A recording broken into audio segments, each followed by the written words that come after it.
I think that the situation that we are confronted at the present is in some ways unprecedented, but in other ways it recalls a great many experiences that we have had in the past, and in particular, unfortunately, to me, it recalls the interwar years in Europe. We can't simply just take lessons from the past, so to speak, and apply them to the present.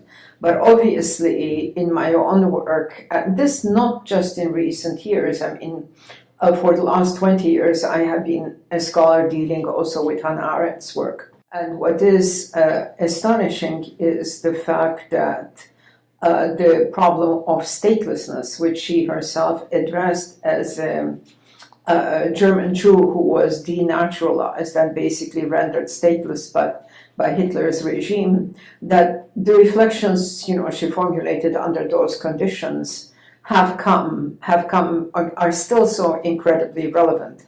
And the reason why they're relevant is because the international state system built after the Second World War still embodies into itself, on the one hand, this commitment to universal human rights, and on the other hand, to state sovereignty.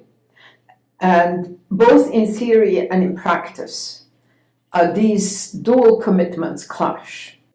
A refugee is a very concrete and vulnerable example onto which, to sort of upload, onto which to project one's hatred. You have now this sort of othering of the refugee as an imminent threat and as a moment of danger. So in some strange way, these two movements, the rise of right-wing populism and the plight of the refugees, have gone hand in hand. Well, one thing I emphasized, and I want to insist on this, is that the acts of solidarity of transnational civil society has been really quite amazing.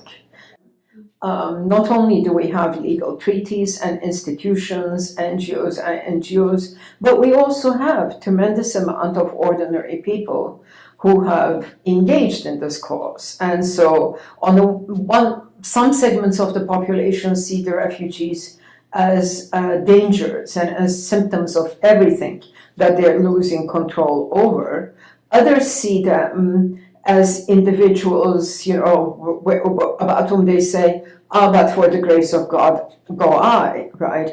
In Canada, groups of families who actually have to put up to 10,000 Canadian dollars each, let's say 4 or 5 families get together and adopt a Syrian refugee family and integrate them and bring them in. I mean, these are quite amazing actions and activities.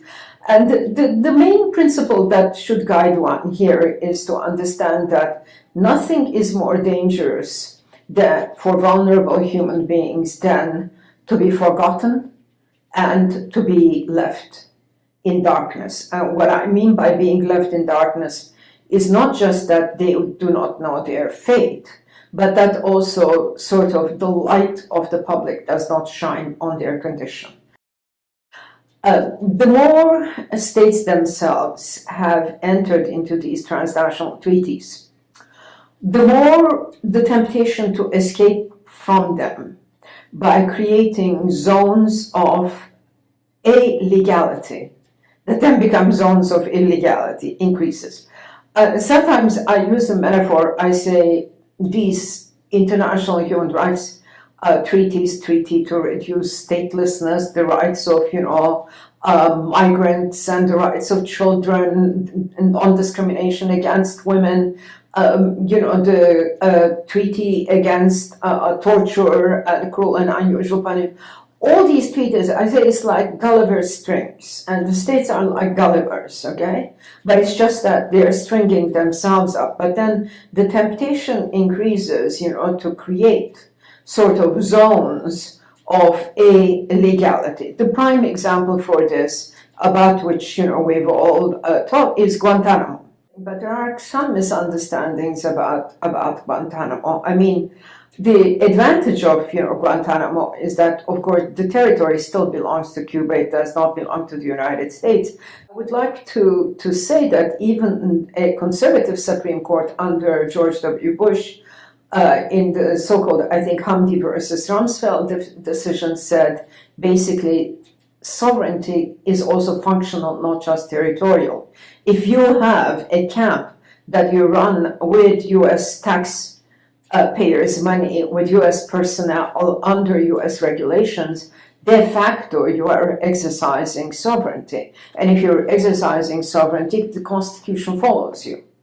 And because the Constitution follows you, these individuals have habeas corpus rights. You can't suspend them, right? So that's set into motion a whole process where at least, these individuals' rights needed to be heard. One thing you can say is that the U.S., because it considers and is in effect a hegemon, has had a certain kind of laxity towards its own obligations under international law.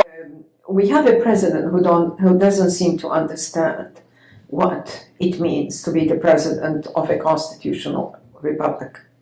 He views the Constitution as a bother upon his own actions.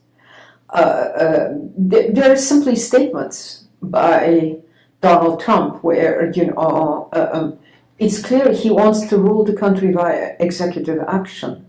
And, of course, the foreigners and the foreign residents, the undocumented, are, in a sense, the most vulnerable parts of the population. And it just seems as if executive action can simply be applied to them. Luckily, the courts that are still independent have come up against him. But again, the solidarity and the mobilization within the U.S.